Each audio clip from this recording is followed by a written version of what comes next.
Ma femme m'a humilié sexuellement devant tout le monde, puis j'ai révélé quelque chose qui l'a choqué. J'ai toujours cru qu'un mariage ne se détruit pas en une seule nuit. C'est un processus lent, une accumulation de petits moments qui érodent le respect et le lien que l'on avait autrefois. Dans mon cas, cela n'a pas commencé par ma femme m'humiliant ouvertement devant les gens. Non, ça a commencé de manière bien plus discrète, avec des pics subtils que j'ai d'abord ignorés, me disant qu'elle plaisantait simplement, qu'elle était juste enjouée. Je me souviens de la première fois que je l'ai remarqué. Nous étions chez sa sœur pour un barbecue dominical. Tout le monde était assis dehors, les enfants couraient partout, les verres étaient sur la table, la musique jouait, et je racontais à son beau-frère un projet sur lequel je travaillais. Avant que je puisse finir, elle m'a coupé avec un sourire en coin et a dit « Oh, ne le lancez pas sur son travail. Il parlera pendant des heures et, d'une manière ou d'une autre, vous fera croire qu'il est en train de bâtir le prochain Google. » Les gens ont ri et j'ai forcé un petit rire, moi aussi. C'était blessant, mais je me suis dit qu'elle ne faisait que taquiner. Mais une fois qu'on commence à remarquer quelque chose, il est difficile de ne plus le voir. Les petites remarques sont devenues une habitude. Nous sortions avec des amis et si je faisais une erreur en racontant une histoire ou si je me trompais sur un détail, elle intervenait pour me corriger. Pas gentiment, mais avec ce ton qui veut dire « je suis plus intelligente que toi. Laisse-moi rectifier ça ». Lors des réunions de famille, elle faisait des blagues sur le fait que je ne savais pas charger le lave-vaisselle correctement, ou sur la fois où je me suis perdu en voiture en allant à un endroit où nous étions déjà allés. Et à chaque fois, il y avait ce même petit rire dans la pièce, le sien étant le plus fort. Je sais ce que certains pourraient dire. Détends-toi. C'est juste de la taquinerie. Mais voilà le problème. La taquinerie est mutuelle. La taquinerie est enjouée. Ce n'était pas ça. C'était toujours à sens unique. Je n'ai jamais fait ce genre de blague à son sujet. Je ne l'ai jamais prise à partie devant les gens pour des choses qu'elle faisait mal. Ce n'était pas dans ma nature d'essayer de marquer des points aux dépens de quelqu'un d'autre, surtout pas de ma femme. Au début, je me suis dit qu'elle traversait juste une phase. Peut-être qu'elle était stressée. Peut-être que c'était sa façon de se sentir en confiance dans les situations sociales, mais au fond de moi, j'ai commencé à me sentir plus petite à ses côtés. C'est une chose difficile à admettre, mais la personne avec qui vous partagez votre vie a la plus grande capacité à façonner la perception que vous avez de vous-même. Et lorsque la personne qui est censée être votre allié ne cesse de vous attaquer, cela commence à laisser des marques. Le vrai problème est devenu clair lorsque j'ai réalisé que cela ne se produisait pas seulement lors des grands rassemblements. Cela s'infiltrait dans des cadres plus petits, plus intimes. Nous sortions avec un seul autre couple et elle trouvait quand même le moyen de se moquer de moi. Un soir, nous dînions avec nos amis Marc et Rachel. Je racontais comment j'avais réparé notre machine à laver, quelque chose dont j'étais en fait fier car je ne suis pas vraiment un bricoleur, et elle a sauté sur l'occasion en disant « oui ». Et ça ne lui a pris que 4 vidéos YouTube et 2 allers-retours à Home Depot pour comprendre quel bout du tournevis utiliser. J'ai ri avec les autres, encore une fois, mais à l'intérieur, j'ai senti cette même torsion familière dans mon ventre. Ce n'était pas seulement la blague. C'était le fait qu'elle semblait toujours prendre plaisir à faire de moi la chute de la blague. Et le pire, c'est que nos amis riaient aussi, ce qui me donnait l'impression qu'ils étaient dans la confidence d'une blague à mon sujet que je ne comprenais même pas entièrement. C'est à ce moment-là que j'ai commencé à remarquer la façon dont les gens me regardaient après qu'elle ait fait ces commentaires. Ce n'était pas de la pitié exactement, mais c'était quelque chose de proche. Comme s'ils me voyaient comme inférieur à elle, comme si je n'étais pas à la hauteur d'une certaine manière. Ce changement subtil de perception de la part des autres m'a frappé plus durement que je ne l'aurais cru. En privé, j'ai essayé de lui en parler. Je lui ai dit que les blagues commençaient à me déranger, que j'avais l'impression qu'elle me rabaissait devant les gens. Elle a levé les yeux au ciel et a dit « Oh, allez. Tu es trop sensible. Les gens savent que je plaisante. » Et juste comme ça, mes sentiments ont été balayés. Aucune excuse, aucune reconnaissance, rien. Cette conversation aurait dû être un signal d'alarme pour elle, mais au lieu de cela, elle a semblé la pousser à en rajouter. C'est étrange, quand on est dans une situation comme celle-ci, on commence à faire de la gymnastique mentale pour la justifier. Je me suis dit que je surréagissais. Je me suis dit que ça ne valait pas la peine de faire une scène. Et surtout, je me suis dit que la prendre à partie publiquement ne ferait qu'empirer les choses. Alors, je suis resté silencieux. J'ai souri à travers tout ça. J'ai continué à être le bon joueur, car c'est ce que je pensais qu'un bon mari devait faire. Mais à l'intérieur, le ressentiment s'accumulait. J'ai commencé à me sentir déconnecté d'elle, non seulement émotionnellement, mais aussi physiquement. Quand nous étions seuls, je n'avais pas envie de lui parler de ma journée. Je n'avais pas envie de plaisanter ou de partager de petits moments, car je savais qu'il y avait de fortes chances qu'elle les transforme en quelque chose qu'elle pourrait utiliser plus tard pour rire à mes dépens. Le tournant décisif, le moment où j'ai su que quelque chose allait se briser, est arrivé à la fête d'anniversaire d'un ami. Nous étions dans un bon restaurant, peut-être une douzaine d'entre nous à une longue table. La conversation était fluide, les verres se remplissaient et tout le monde était de bonne humeur. À un moment donné, quelqu'un m'a demandé comment ça se passait au travail, et j'ai commencé à leur parler d'un projet qui avait été une grande réussite pour moi. Avant que je puisse arriver à la moitié de l'histoire, elle m'a coupé et a dit « Oh, ne le laissez pas vous avoir. » Il n'a eu ce projet que parce que son patron a eu pitié de lui après sa grosse gaffe du trimestre dernier. Toute la table a ri. J'ai ri aussi, mais ce n'était pas un vrai rire. C'était le genre de rire que l'on fait pour cacher le fait que son estomac vient de se serrer. J'ai surpris un de mes amis me lancer un regard mal à l'aise, comme s'il ne savait pas s'il devait rire ou dire quelque chose. Et en cette fraction de seconde, quelque chose a basculé en moi. Je ne le savais pas à ce moment précis, mais c'est cette nuit-là que j'ai décidé que je n'allais plus la laisser continuer ainsi. C'est cette nuit-là que j'ai commencé à penser à ce que je pourrais dire, à la vérité que je pourrais révéler qui lui ferait réaliser que je n'étais pas juste une cible facile sur laquelle elle pouvait continuer à s'acharner. Je ne voulais pas de vengeance au sens mesquin du terme. Je voulais quelque chose qui l'arrêterait net. Quelque chose qui lui ferait ressentir le même genre de vulnérabilité qu'elle me servait sur un plateau depuis des mois. Mais je savais que je ne pouvais pas simplement le sortir sous le coup de la colère. Si je devais dire quelque chose, ça devait être délibéré, mesuré et indéniable. Ça devait être au bon moment, au bon endroit, avec le bon public. Et c'est là que j'ai commencé à attendre. Pas de manière désespérée, mais de la manière dont quelqu'un attend un orage qu'il sait imminent. Au moment où l'occasion s'est présentée, j'étais prêt. Je gardais la vérité pour moi, et je savais exactement comment j'allais l'utiliser. La nuit où tout a éclaté n'a pas semblé différente au début. En fait, elle a commencé comme la plupart de nos soirées sociales. Moi nous conduisant au restaurant pendant qu'elle était assise sur le siège passager, faisant défiler son téléphone, à moitié engagée dans une conversation banale. Elle portait cette robe rouge que j'ai toujours trouvée magnifique sur elle, et je n'ai pas pu m'empêcher de remarquer qu'elle avait mis plus d'effort dans son apparence que d'habitude. Je lui ai dit qu'elle était jolie, et elle a répondu par un rapide « merci », sans lever les yeux. Nous retrouvions un mélange de ses amis et des miens, un groupe avec qui nous étions sortis de nombreuses fois auparavant. Le genre de personnes qui connaissaient les dernières nouvelles de la vie des autres sans avoir à demander, car les histoires et les petits potins circulaient entre les rencontres. Le restaurant était l'un de ces endroits branchés du centre-ville avec un éclairage tamisé, des murs en briques apparentes et juste assez de bruit pour que les conversations privées semblent sûres, mais que les conversations publiques portent. Je me souviens être entré, entendant le tintement des verres, le doux bourdonnement des rires, et pensant que peut-être, juste peut-être, cette nuit ne se transformerait pas en une de ces nuits. On nous a placés près du fond, à une longue table rectangulaire. Elle a pris le siège juste en face de moi, ce que j'ai trouvé étrange. D'habitude, elle s'asseyait à côté de moi, mais je n'y ai pas trop prêté attention à ce moment-là. La première heure s'est bien déroulée.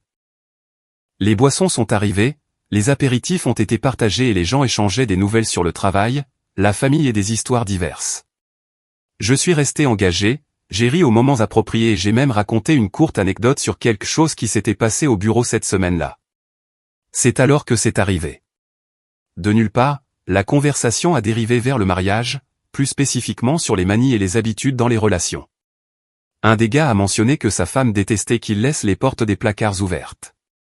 Un autre a plaisanté sur le fait que sa femme était obsédée par l'organisation du réfrigérateur. L'ambiance était légère, enjouée, puis quelqu'un, je ne me souviens même plus qui, s'est tourné vers elle et a dit « Allez, quelle est la pire habitude de ton mari ?» Elle n'a pas hésité. Elle s'est penchée en arrière dans sa chaise, a regardé autour de la table avec une expression faussement sérieuse et a dit, honnêtement, sa plus grande habitude est de penser qu'il est meilleur qu'il ne l'est en réalité.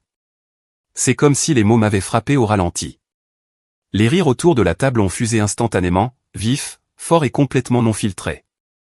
Les gens n'ont pas seulement gloussé, ils ont vraiment ri. Certains ont frappé la table. Une de ses amies s'est même penchée en avant comme si elle attendait qu'elle développe. Et elle l'a fait.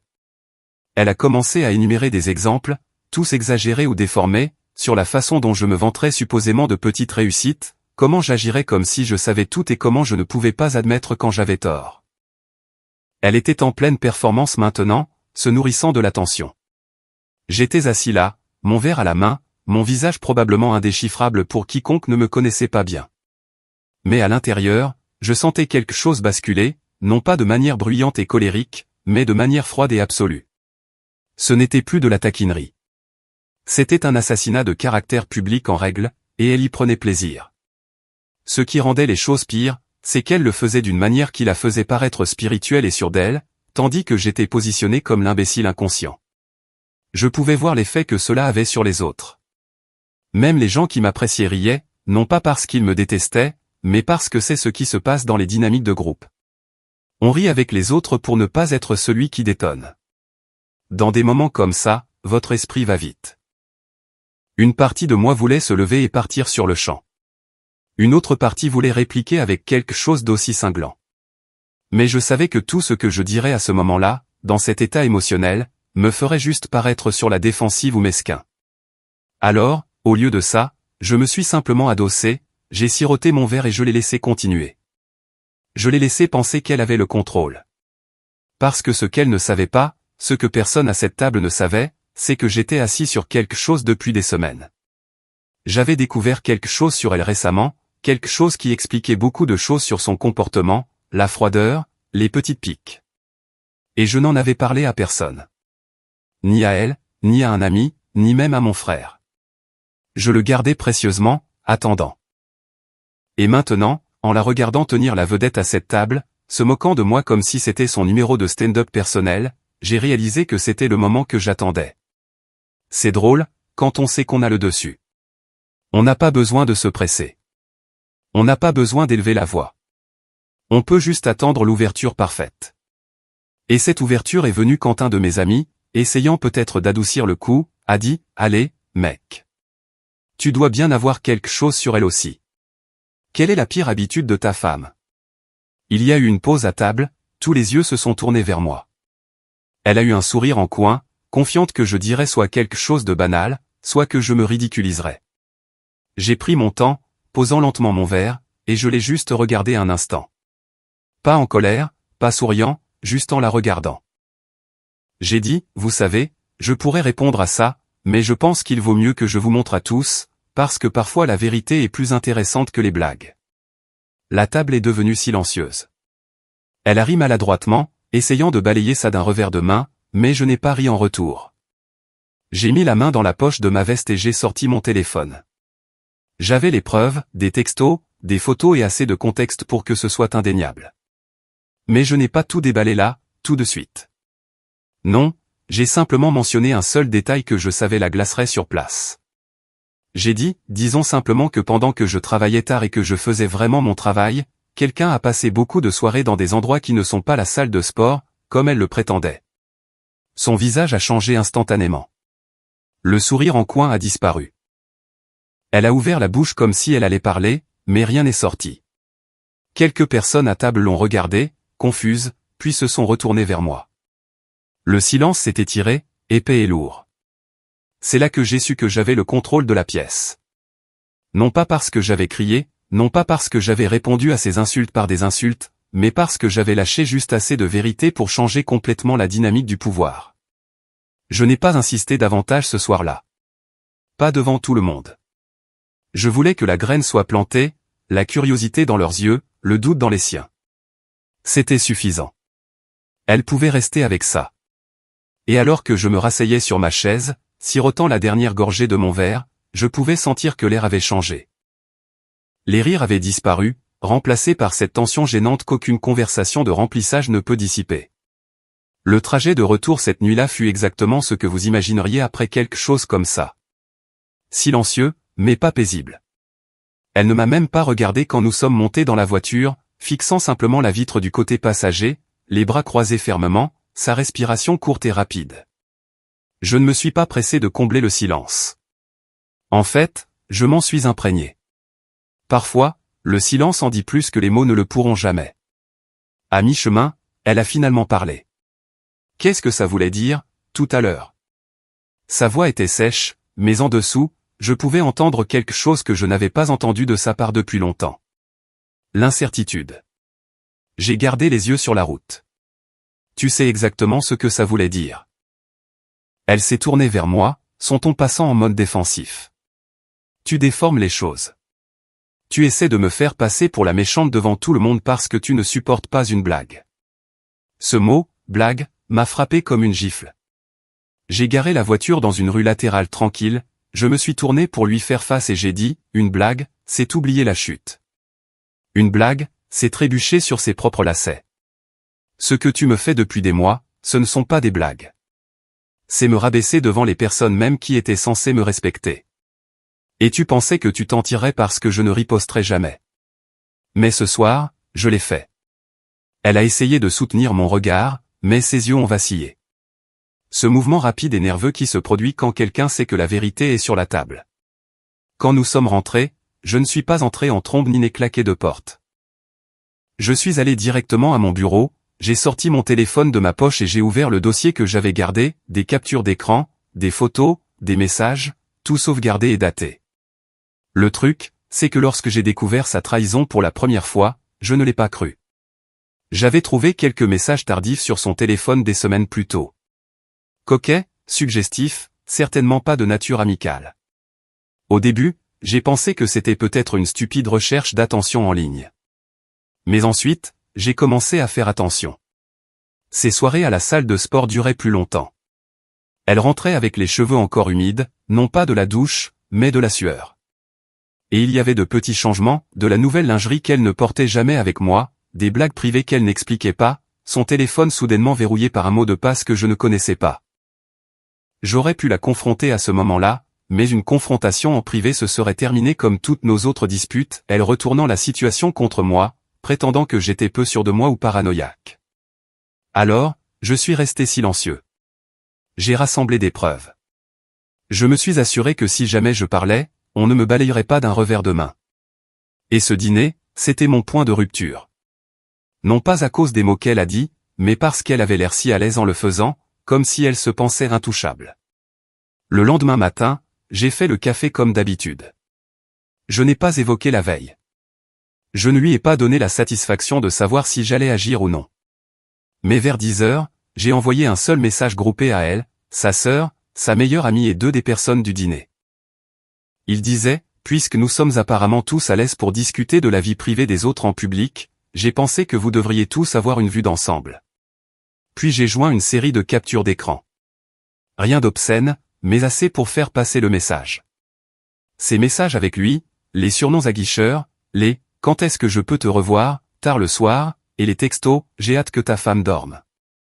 Je n'ai pas eu besoin d'ajouter de commentaires, les horodatages, les mots, les émojis, il racontait l'histoire sans que j'aie à le faire. En quelques minutes, mon téléphone s'est illuminé. Des appels, des messages. Sa meilleure amie m'envoyant un texto, je n'en avais aucune idée. Sa sœur disant, « Oh mon Dieu, c'est vrai ?» Et d'elle, un seul et désespéré, « Pourquoi ferais-tu ça ?» Pourquoi?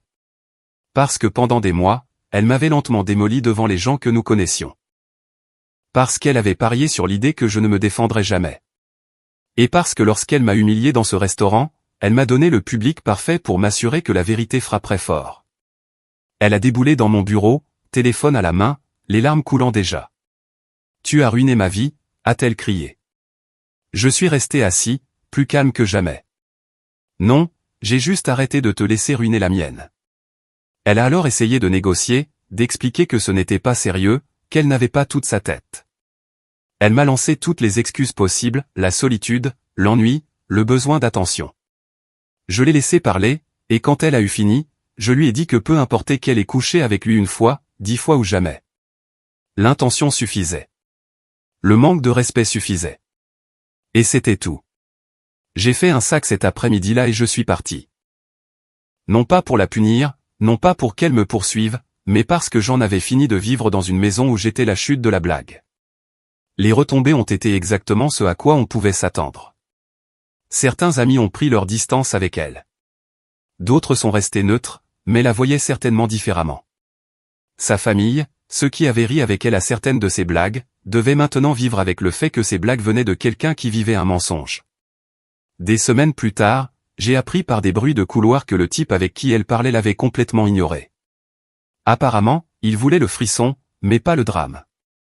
Et sans lui, sans moi, sans le filet de sécurité sociale de nos amis la considérant comme l'intelligente, elle a commencé à me contacter. D'abord, un texto désinvolte, puis un long email émouvant sur le fait que ce que nous avions lui manquait. Puis, un appel tard dans la nuit où elle pleurait, disant qu'elle avait fait une erreur. Je n'ai répondu à rien de tout cela, car à ce moment-là, j'avais réalisé quelque chose d'important. On ne gagne pas en faisant sentir à quelqu'un aussi mal qu'il vous a fait sentir. On gagne en partant si complètement qu'ils ne peuvent plus vous atteindre. Et la vérité, c'est que je n'étais même plus en colère. J'étais libre. Libre du courant sous-jacent constant de manque de respect. Libre d'entrer dans des situations sociales en me demandant quel pic elle allait lancer ensuite. Libre de la tâche épuisante d'essayer de maintenir en vie un mariage quand une personne le sape activement. Parfois, la déclaration la plus forte que vous puissiez faire n'est pas une explosion. C'est l'acte silencieux de partir avec sa dignité intacte, en laissant l'autre personne gérer les décombres qu'elle a créés. Et c'est exactement ce que j'ai fait.